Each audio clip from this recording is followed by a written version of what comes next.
today video isolator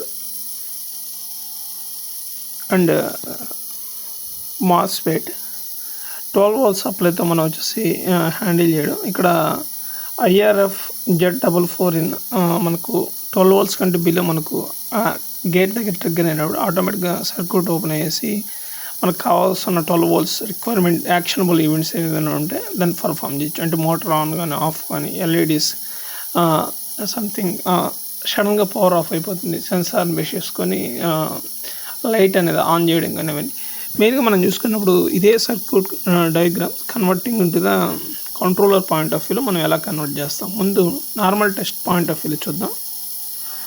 మెయిన్గా మనం ఇక్కడ చూసుకున్నప్పుడు ఒక పాయింట్ వచ్చేసి ఇది బక్ బోర్డ్, ఈ బోర్డులో వచ్చేసి ఒక సైడ్ వచ్చేసి 5 volts సప్లై ఉంటుంది, ఇంకొక సైడ్ వచ్చేసి 12 volts సప్లై ఉంటుంది.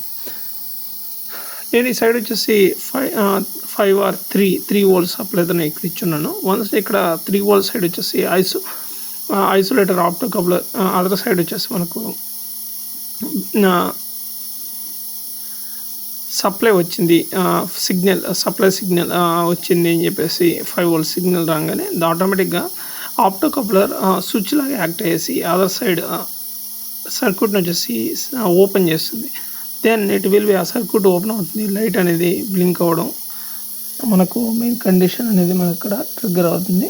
నేను ఇక్కడ లైట్ అనేది ఇక్కడ ఆపేసాను, ఆటోమేటిక్గా మెయిన్ సప్లై మొత్తం ఆగిపోవడం కానీ, అది సప్లై ఆ సైడ్ ఏమో 12 volts ఉంటుంది, కాకపోతే ఏంటంటే ఇక్కడ స్విచ్ ఆన్ ఆఫ్ కండిషన్ లాగా ఇది యాక్ట్ అవుతుంది. వన్స్ నాకు ఇక్కడ సప్లై రాగానే ఈ సైడ్ సప్లై రాగానే ఈ సైడ్ వచ్చేసి స్విచ్ అనేది స్విచ్ లాగా యాక్ట్ అవుతుంది. ఇదే మనం వచ్చేసి కంట్రోలర్ కనెక్ట్ చేసినప్పుడు ఇంట్రెస్టింగ్ థింగ్స్ అనేది హ్యాపెన్ అవుతుంటాయి.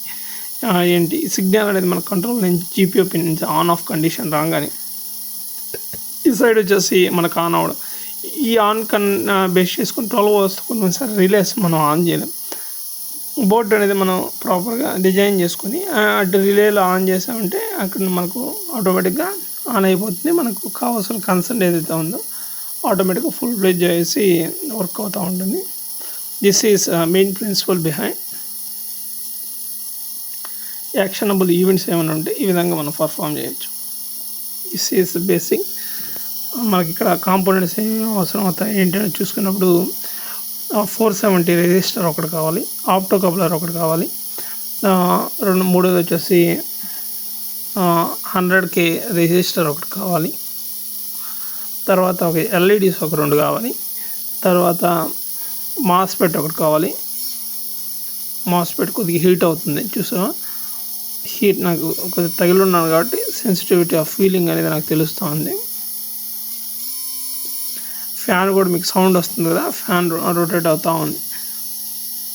మనకు కావాల్సిన విధంగా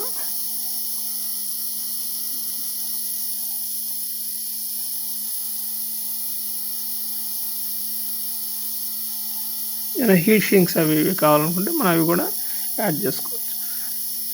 ఈ పోర్షన్ ఏదైతే ఉంటుందో 3 volts ఏదైతే ఉందో మనకు ఫ్యూచర్లో మనకు కావాల్సినప్పుడు ఆ రిక్వైర్మెంట్ చేంజ్ చేస్తాం. కంట్రోలర్ నుంచి ఇచ్చినప్పుడు సర్క్యూట్ అనేది వెల్ ఫంక్షన్ అవుతుంది. ఫైన్.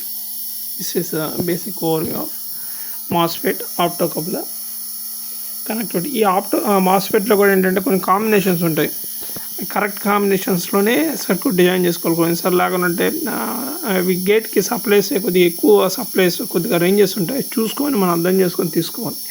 లేదనుకున్నప్పుడు మినిమం 10,000 ఒక 3,000 అంత పెట్టుకోవాలి. ఎందుకంటే కాంపోనెంట్స్ కొన్ని సెట్ కావాలంటే మళ్ళీ కొత్త కొనుక్కొని ప్రాజెక్ట్ అనేది మనం బీటెక్ కానీ మీరు ఏమైనా MTech ప్రాజెక్ట్స్ ఏమైనా చేస్తుంటే మనం ఈ ప్రాజెక్ట్స్ అనేది మనం యూజ్ చేసుకొని బిల్డ్ చేసుకోవచ్చు.